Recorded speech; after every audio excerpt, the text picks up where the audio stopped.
আসসালামু আলাইকুম। বাংলাদেশ আওয়ামী লীগের যে জনপ্রিয়তা রয়েছে বা যে জনসমর্থক আমরা এখন দেখতে পাচ্ছি, সেই জনসমর্থককে প্রকৃতপক্ষে ভয় পাচ্ছেন এনসিপির নেতাকর্মীরা কিংবা অন্যান্য রাজনৈতিক দলের নেতাকর্মীরা। নাকি বাংলাদেশ আওয়ামী লীগের ফিরে আসাকে ভয় পাচ্ছেন প্রকৃতপক্ষে? এবং এর সাথে শেখ হাসিনার কপাল খোলার কি সম্পর্ক?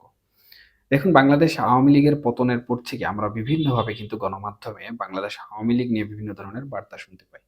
এবং সবথেকে বেশি বার্তা যারা দিয়ে থাকেন তারা হচ্ছেন বাংলাদেশ আওয়ামী লীগের পতনের জন্য মুখ্য সারিতে যারা আন্দোলন করেছেন, অর্থাৎ ছাত্র সমন্বয়ক যারা রয়েছেন। এবং সেই ছাত্র সমন্বয়কদের যে রাজনৈতিক দল হয়েছে জাতীয় নাগরিক পার্টি বা এনসিপি, তাদের যারা নেতৃবৃন্দ রয়েছেন তারাই কিন্তু সবথেকে বেশি আওয়ামী লীগ নিয়ে মন্তব্য করছেন। তবে তাদের এই মন্তব্যের মধ্যে এবং হ্যাঁ, বাংলাদেশের অন্তর্বর্তীকালীন সরকারের প্রধান উপদেষ্টা থেকে অন্যান্য যে সকল রাজনৈতিক দলগুলো রয়েছে, তাদের মন্তব্যের সুর কিন্তু ধীরে, ধীরে পরিবর্তন হতে শুরু করেছে। এবং এই সুরগুলো পরিবর্তন হওয়ার কারণে কিন্তু শেখ হাসিনার যে রাজনৈতিক পরিবর্তন হতে চলেছে সেটি কিন্তু দৃশ্যমান। এর জন্যই মূলত বলা হয়েছে যে প্রকৃতপক্ষে এই বিষয়গুলো আওয়ামী লীগের পক্ষে কাজ করছে কিনা, কিংবা আওয়ামী লীগের যে সকল কর্মযজ্ঞ চলছে সেই কর্মযজ্ঞের মাধ্যমে এই সুর পরিবর্তন শেখ হাসিনার কপাল খুলছে কিনা। এখন বাংলাদেশ আওয়ামী লীগের জনপ্রিয়তার যে প্রসঙ্গটি রয়েছে সেই প্রসঙ্গে একটু বলে নিচ্ছি। ৫ই আগস্টের পূর্বে বাংলাদেশ আওয়ামী লীগের যে অবস্থা ছিল, সেই অবস্থা বা সেই প্রেক্ষাপট যদি তথ্যসূত্র বা উপাত্ত অনুযায়ী, বিশেষ করে তৃণমূলের নেতাকর্মী যারা রয়েছেন, তাদের যে ভাষ্য রয়েছে, সেই ভাষ্য অনুযায়ী যদি আমি একটু বলি, তাহলে বিষয়টি এরকম যে ৫ই আগস্টের পূর্বে বাংলাদেশ আওয়ামী লীগের শীর্ষস্থানীয় নেতৃবৃন্দ যারা ছিলেন কিংবা যারা বিভিন্ন নেতৃত্বে ছিলেন, তাদের একটি বলয় ছিল। এবং তারা সেই বলয়ের বাইরে কিন্তু কখনো তাদের দৃষ্টি দিয়ে যাননি। যার কারণে বাংলাদেশের তৃণমূল যে সকল নেতাকর্মীরা রয়েছেন, তারা বিভিন্নভাবে কিন্তু বঞ্চিত হয়েছেন। এদেরকে ত্যাগীদের তালিকায় রাখা হয়। এখন প্রকৃতপক্ষে যেহেতু তারা বঞ্চিত হয়েছেন, তারা কিন্তু কোনোভাবে মুখ খুললেননি, কিংবা আওয়ামী লীগ যখন ক্ষমতায় ছিল বা পতনের আগে তারা কিন্তু চুপচাপ ছিলেন এবং সবকিছু দেখছিলেন।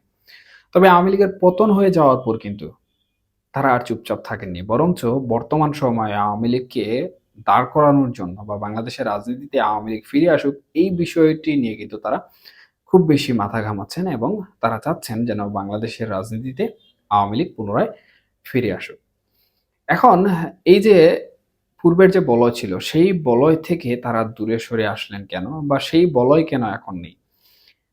এখানে মূল যে বিষয়টি কাজ করছে সেটি হচ্ছে, বলয় যারা তৈরি করেছিল তারা সবাই এখন পালিয়ে চলে গেছে। সোজা কথায় সোজাভাবে বললাম যে তারা এখন পালিয়ে গেছে এবং বিভিন্ন জায়গায় রাজনৈতিক আশ্রয়ে রয়েছে। তারা কোনোভাবে তৃণমূল নেতাকর্মীদের খোঁজখবর নিচ্ছে না। সুতরাং তাদের এই বলয় কিন্তু এখন আর নেই। যার ফলশ্রুতিতে আওয়ামী লীগের তৃণমূল নেতাকর্মীরা কিন্তু দলের হাল ধরতে শুরু করেছে। এবং সেই সকল বঞ্চিত নেতাকর্মীরাই চেষ্টা করছেন আওয়ামী লীগকে ঘুরে দাঁড় করাতে। এই যে একটি বিষয়, এই বিষয়টি কিন্তু বাংলাদেশের প্রত্যেকটি অঞ্চলে এবং প্রত্যেকটি জায়গায় লক্ষ্য করা যাচ্ছে। আর তৃণমূল এমন একটি বিষয় যেটি প্রত্যেকটি রাজনৈতিক দলের মধ্যে কিন্তু থাকে। যারা নিঃস্বার্থভাবে দলকে ভালোবাসেন, দলের জন্য কাজ করেন। এবং তৃণমূল যখন জাগ্রত হয়ে যায় তখন কিন্তু সেই রাজনৈতিক দলের ঘুরে দাঁড়ানো বা সেই রাজনৈতিক দলের জনপ্রিয়তা বৃদ্ধি অটোমেটিক্যালি হয়ে যায়।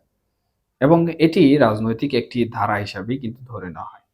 আমি যেভাবে বললাম যে প্রত্যেকটি রাজনৈতিক দলের কিন্তু এরকম তৃণমূল এবং ত্যাগী নেতাকর্মীরা রয়েছেন, যারা মূলত দলের যে দুঃসময় রয়েছে, অর্থাৎ দলের রাজনৈতিক যে দুঃসময় রয়েছে সেই দুঃসময়ে কিন্তু তারা রাজনীতির মাঠে ফিরে আসেন এবং বিভিন্ন ধরনের অত্যাচার নিপীড়ন সহ্য করেও কিন্তু দলকে ঘুরানোর জন্য কাজ করেন।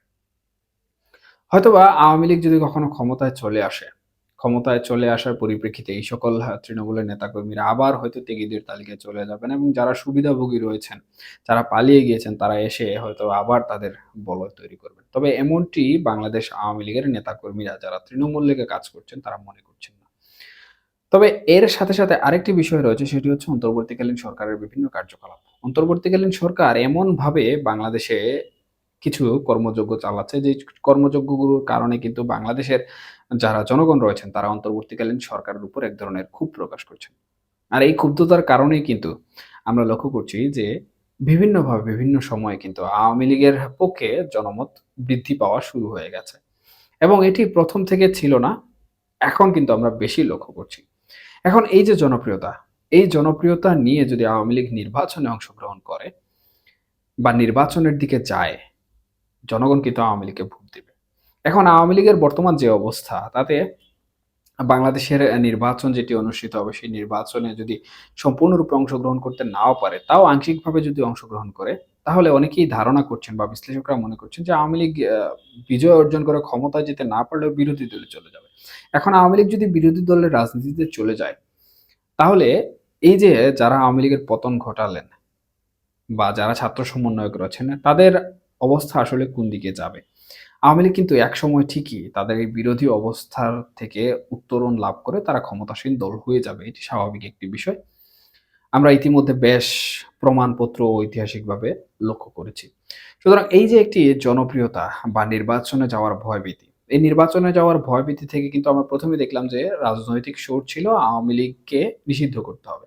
কিন্তু বিভিন্ন কারণে কিন্তু আওয়ামী লীগকে নিষিদ্ধ করা সম্ভব হচ্ছে না।